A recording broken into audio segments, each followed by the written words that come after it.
ကျွန်တော်ဘဝကတခြားသူတွေလိုလွယ်ကူရှော့မွေ့တဲ့လမ်းမဟုတ်ခဲ့ဘူး။မနက်ခင်းတိုင်းမှာကျွန်တော်အိမ်မက်တွေကိုထမ်းပိုးပြီးနိုးထားရတယ်။ညတိုင်းမှာတော့ပင်ပန်းနွမ်းနယ်မှုတွေကိုတည်ဆောင်ရင်အိပ်ဆက်ရတယ်။ကျွန်တော်လက်ထဲမှာငွေကြေးမရှိဘူး။နောက်ခံအင်အားကြီးတဲ့မိသားစုမရှိဘူး။အခွင့်အရေးတွေကလည်းတခြားသူတွေစီအရင်ရောက်နှင့်နေတတ်တယ်။ဒါပေမဲ့ကျွန်တော်မှာတစ်ခုတော့ရှိတယ်။အဲ့ဒါ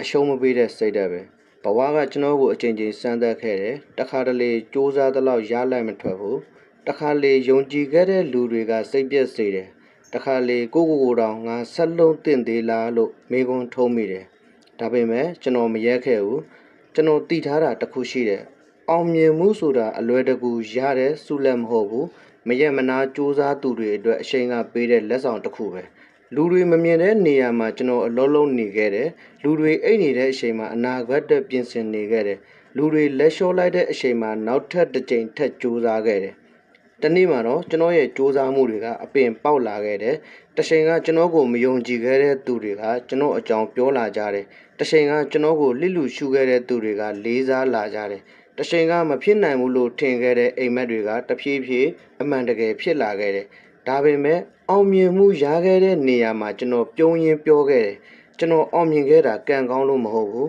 ။လဲကျသွားတိုင်းပြန်ထားခဲ့လို့ပဲ။မရနိုင်ဘူးလို့ပြောတဲ့အတန်တွေအတွက်ကိုယ့်အိမ်မက်ကိုပို့ပြီးယုံကြည်ခဲ့လို့ပဲ။ဘဝမှာအောင်မြင်တဲ့လူတိုင်းရဲ့နောက်ွယ်မှာမျက်ရည်တွေရှိတယ်။စိတ်ပြတ်မှုတွေရှိတယ်။နာကျင်မှုတွေရှိတယ်။ဒါပေမဲ့အဲ့ဒီအရာတွေကသူတို့ကိုရက်တက်မသွားစေခဲ့ဘူး။ပိုပြီးတန်မာလာစေခဲ့တယ်။အခုဒီဗီဒီယိုလေးကိုကြည့်နေတဲ့တငယ်ချင်းတို့မင်းရဲ့လမ်းကြောင်းကခက်ခဲနေနိုင်တယ်။တခါတလေမင်းစူးစမ်းသလောက်ရလက်မထွက်သေးလို့စိတ်ပြက်နေနိုင်တယ်။တခါလေမင်းတယောက်တည်းရှောက်နေရတယ်လို့ခံစားရနိုင်တယ်။ဒါပေမဲ့တတိယပါအမောင်ဆုံးညတွေကနေနေထွက်ခါနေအချိန်ဖြစ်တတ်တယ်။မင်းဒီနေ့ခံစားနေရတဲ့ပင်ပန်းမှုတွေဟာမနှက်ပြန်ရဲ့အောင်မြင်မှုအတွက်ပေးဆက်မှုတွေဖြစ်တယ်။မင်းဒီနေ့တီးခံနေရတဲ့အခက်အခဲတွေဟာမင်းကိုပိုပြီးကြီးမားတဲ့အခွင့်အရေးတွေစီရောက်အောင်ခေါ်ဆောင်သွားမဲ့သင်ခန်းစာတွေဖြစ်တယ်။လမ်းနေလို့စိတ်မပူနဲ့